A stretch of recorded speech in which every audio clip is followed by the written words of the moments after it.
Back to Miller. Oh, my goodness. Herbert. Sidearm sling, and it's a touchdown. Tyrese Maxey. Oh, good spin move by Filipowski for the news. Give him 9.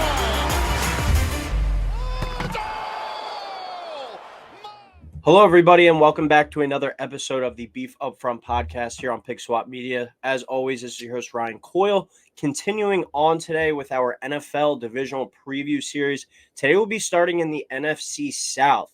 I've already covered the entire NFC East and entire NFC North. Today we start with the South. We'll be doing individual episodes for each team and my predictions for the standings. So my first place team this year for the NFC South, I have them with an 8-9 overall record, the same record as the Tampa Bay Bucks had last year, getting that divisional title in the NFC South. I think it's the worst division in the NFL, and I have the Atlanta Falcons sneaking in there with an 8-9 overall record, 3-3 in the division, and fourth place in the NFC as virtue of winning that division crown. The wildcard teams all have a better record than this Atlanta Falcons team, but I do have them sneaking in and winning the division. Last year, we saw the Atlanta Falcons go 7-10. That was last place in the NFC South, but the Bucks won it at 8-9. All three of the Saints, Panthers, and Falcons all finished 7-10. I guess just with tiebreakers at the end of the day, the Falcons wound up getting the last place spot, but only a game out of first last year, and I think this division's certainly up for grabs this year. The Bucks no longer have Tom Brady. That's a completely different team. Derek Carr now with the Saints. They have a pretty solid team, but I think they've underperformed the past few years. We'll see if a better quarterback can kind of change that, but Derek Carr hasn't had too much in his time or getting to the playoffs, shall I say, while he was in Oakland and Las Vegas. And then the Panthers are ushering in a rookie quarterback in Bryce Young. So all these teams have their own obstacles to overcome. We'll cover all of them in their individual episodes. But last year, as we touched on, 7-10 for this Falcons team. Marcus Mariota was the starting quarterback for a majority of the season. He was benched down the stretch, and rookie last year, Desmond Ridder, finished out the year as the starter. The Falcons won their last 2 games of the season, and they entered this year with the second best odds to win the division in 2023 at plus 215 for the NFC South. So I have the Falcons with a below 500 record, winning the division, getting into the playoffs. And the main reason why is I'm really optimistic about the offensive side of the ball with this team. The Falcons are going to have one of the more fun and talented groups in the entire NFL, I think, in 2023 if they're able to stay healthy. It might be a roller coaster ride for the Falcons fans or just football fans in general, where I kind of talked about this with the Packers in my last episode. I could see some weeks where it's a bunch of young guys that are going out there, they're clicking on all cylinders, and they're going out there and putting up 30 points. The next week could be a follow-up with a dud of 10 points. There's going to be a lot of growing pains, but I think this group has a ton of potential to have some big outings. So this is a team I think is going to be engaging in quite a few shootouts this year, hitting the over in a bunch of their games. But they're going to be a fun group when they're all clicking. It all starts, though, with the quarterback spot, as we touched on. Marcus Mariota was the guy for 75% of the year last year. He got benched in favor of Ridder down the stretch, who was a rookie out of Cincinnati last year. And now this year, Ridder is given the chance to be the guy and lead this young and talented group. There was rumors about, maybe the Falcons trade up and go get a C.J. Stroud, go get an Anthony Richardson. Even before the Panthers trade up to number one, maybe they go up number one if they really like Bryce Young. But they decided they're going to give the keys to Ridder this year and give him a chance in 2023 to be the guy for the Atlanta Falcons. This is a young and talented group, as we've touched on, and Ridder has a group of young players around him that could really elevate his game. And Desmond Ridder, if you want to say one thing about him, he is a winner. He saw limited action last year with 4 starts, but he went 2-2 in those starts. But when you go back to college, Desmond Ridder was 44-6 over his 4 years in college at Cincinnati, and that included a 26-0 record at home. So this is a guy that just knows how to win football games. Let's see if it can translate to the next level. But if he's given the full chance to succeed this year, he's able to stay healthy. And even with an 8-9 record, if the Falcons win the division and he shows a lot of flashes of being the guy, I really think they'll go with him next year because it's such a young offensive group that they can all continue to grow together. So with no better option out there this offseason, I think it was the right decision to give Ridder a full year and let that last year's third-round pick really have a chance to succeed in the NFL. And we touched on it a couple of times now. A super talented young and offensive group, but he's a quarterback that coming out of the draft, he reminded me of Colin Kaepernick and also the guy that he sat behind last year, Marcus Mariota. I don't think it was any secret as to why those two were paired up. Kind of mirrored skill sets, but you would kind of hope that Desmond Ridder exceeds what Marcus Mariota was, and maybe he was more of what Colin Kaepernick was in his prime. Just a mobile guy, but a really nice arm, but he can be really erratic as a passer at times. But he can be fun to watch, especially in Arthur Smith's run game. I think they're going to get really creative with them in the backs on this team. The big splash this offseason, though, for this offense, or just a team as a whole, was adding Bijan Robinson, the running back out of Texas, in the draft at number 8 overall. Some are calling Bijan Robinson the best running back prospect to come out of the draft since Saquon Barkley. So those are some lofty expectations to live up to.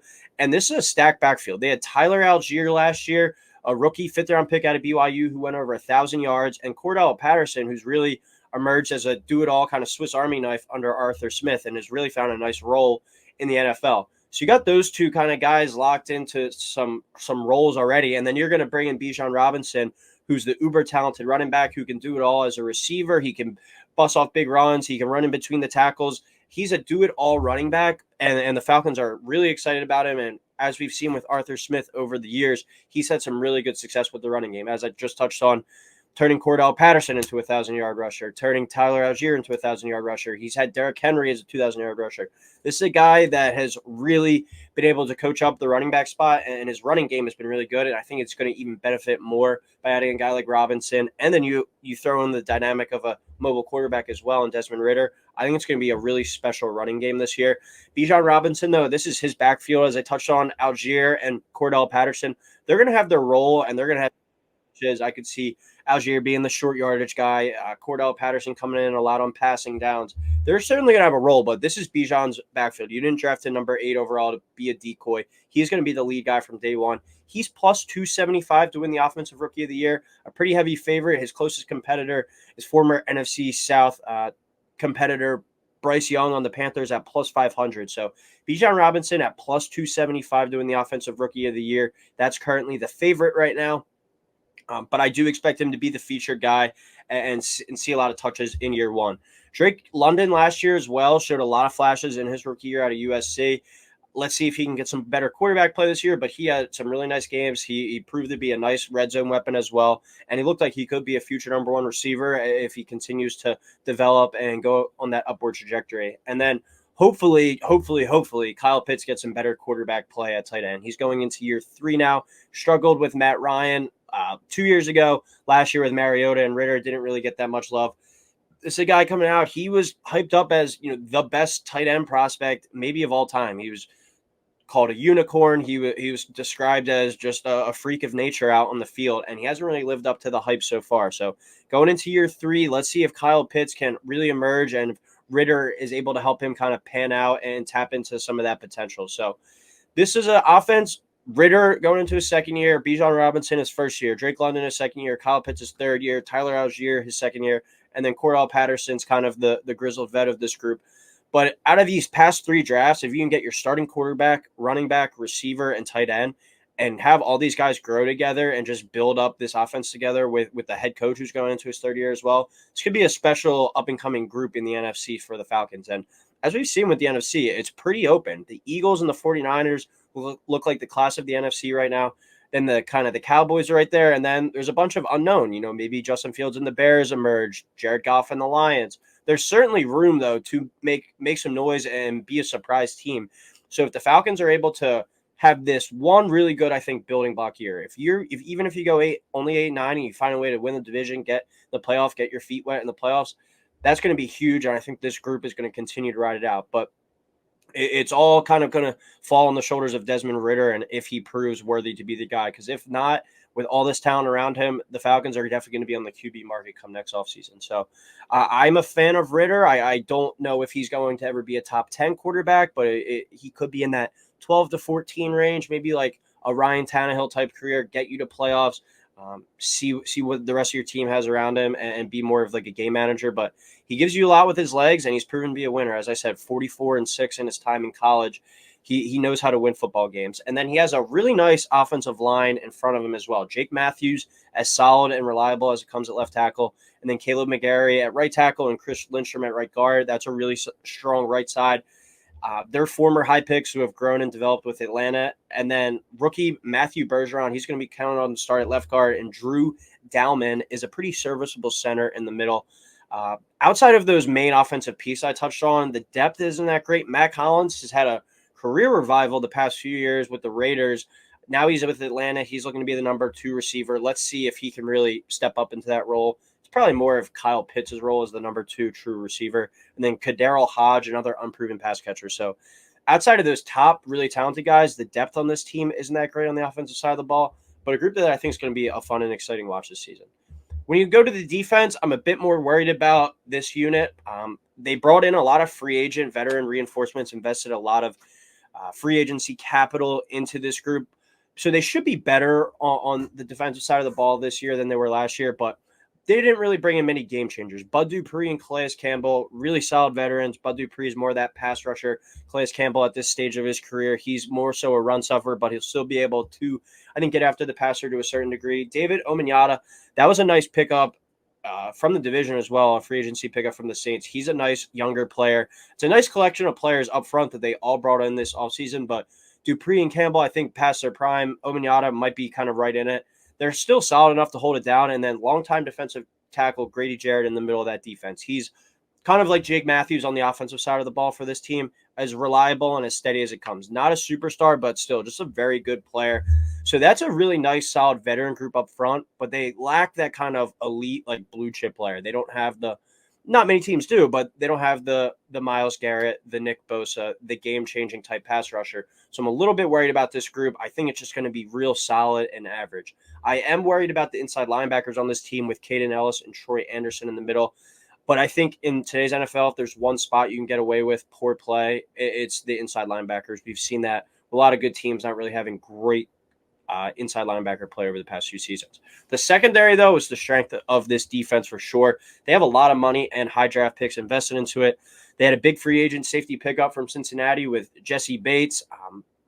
He'll be holding it down at the safety spot back there. He's a Pro Bowl type player. And then you have former first-round pick and star cornerback as well, A.J. Terrell. Those two headline the secondary. They're going to be the big dogs and the leaders back there. And then outside of that, Jeff Okudah was brought in. He had an ankle injury earlier in camp, but it sounds like he should be good to go for the season. He's going to be counted on to be the number 2 corner opposite of A.J. Terrell. So former number 3 overall pick out of Ohio State, traded to Atlanta by the Lions this offseason. Let's see if he can revive his career and form a really nice lockdown duo with A.J. Terrell. And then Richie Grant, he's been a nice young safety through his 2 years in the NFL too. So I think this could be a really strong secondary, looked at one of the better secondaries in the entire NFC. But I do think it's going to depend on how Okudah pans out. Does he flash that potential and that ability that we saw out of Ohio State and that we've seen at times in the NFL? Remains to be seen, but a big prove-it year coming up for Jeff Okudah. He could lock himself up as a really nice, reliable quarter across from A.J. Terrell for years to come. And then, as I was already kind of touching on, just to remind everyone a little bit, the blue chip game-changing type pass rusher. This team lacks it up front, so a little bit worried in that regard, but they do have a nice group and mix of youth and veterans, and I think that they could be like a top 12 unit on the defensive side of the ball this season. My coach grade for the Falcons, I'm going to give Arthur Smith a B. I love what he does on offense and his ability to kind of control the run game. Had a really poor year one. Last year went 7-10. Let's see if he can get 8-9, 9-8 this year, get into the playoffs, whether it's a wild card, that 7th spot in the wild card, or sneak through it and win the division. I think at least a 500 record this year should be the expectation if they're finding a way to win the division at 8-9 or get that 7th spot at 8-9. I think that should be the expectation, but he has a really nice group of young players on the offensive side of the ball to work with. Let's see if Desmond Ridder can help him out and really secure his job going forward. My breakout player, we're going to go with Kyle Pitts, just an uber talented player at the tight end spot. This is a team where, as I touched on the defensive side of the ball, have a lot of solidified veterans. I think you have to go to one of the young guys on the offense. I think Bijan Robinson might have been a little bit too easy. So we'll go with Kyle Pitts, the former number 4 overall pick. I think this is the year he really emerges and Desmond Ridder gets the most out of him. I'm going to predict a stat line of over 60 catches, over 900 yards, and over 7 touchdowns for Kyle Pitts. That should be one of the better top 6 to 7 tight end seasons in the NFL this year. I don't think we're going to see him reach that superstar status potentially of a Travis Kelce or of a former Rob Gronkowski, stuff like that. But I do think Kyle Pitts is still in for a really nice NFL career. He just needs better consistent play at the quarterback spot. So a year of 60 for 900 and 7 touchdowns, I think that's a really good year, and that would really be pushing the Falcons in the right direction. And then 2 games to watch for this Falcons team. We're going to go week 1 at home versus the Panthers. You got number 1 pick Bryce Young coming to town. And this is a wide open division. Like I don't think the Bucs have a chance with the quarterback play of Kyle Trask or Baker Mayfield. But I do think if Bryce Young gets protected, if the Panthers are able to figure out the offensive line, they have enough weapons, and I think the defense is going to be really good, and they're really young but really good unit. I think they could compete potentially for the division title. The Saints certainly could, and this Falcons team. I think it's kind of a 3-horse race for this NFC South. So let's get off on the right foot and set the tone week 1 at home versus the Panthers versus the number 1 pick from last year's NFL draft. And then week 18 at the Saints. I think that could be for the division title. That could be that Sunday night game that gets flexed into it. Because I think this division is going to be dead even. I don't want to surprise or spoil the rest of the episodes for the NFC South, but I could see everyone kind of hovering around 8 to 10 wins in this division and everyone kind of being right there at the end. So start strong versus the Panthers and then finish strong versus Saints. I think 2 really big games there for the Falcons on the schedule. So that'll do it for this episode of the Beef Upfront podcast, breaking down the Atlanta Falcons. Thank you, everyone, for tuning in. Please make sure to tune in to our next episode where we'll be breaking down my second-place NFC South team, and then we'll be ripping through the rest of the South, the West, and then head over to the AFC, and then we'll have official games to break down before you know it. So, as always, thank you, everyone, for listening. Please like, subscribe, and we'll talk soon.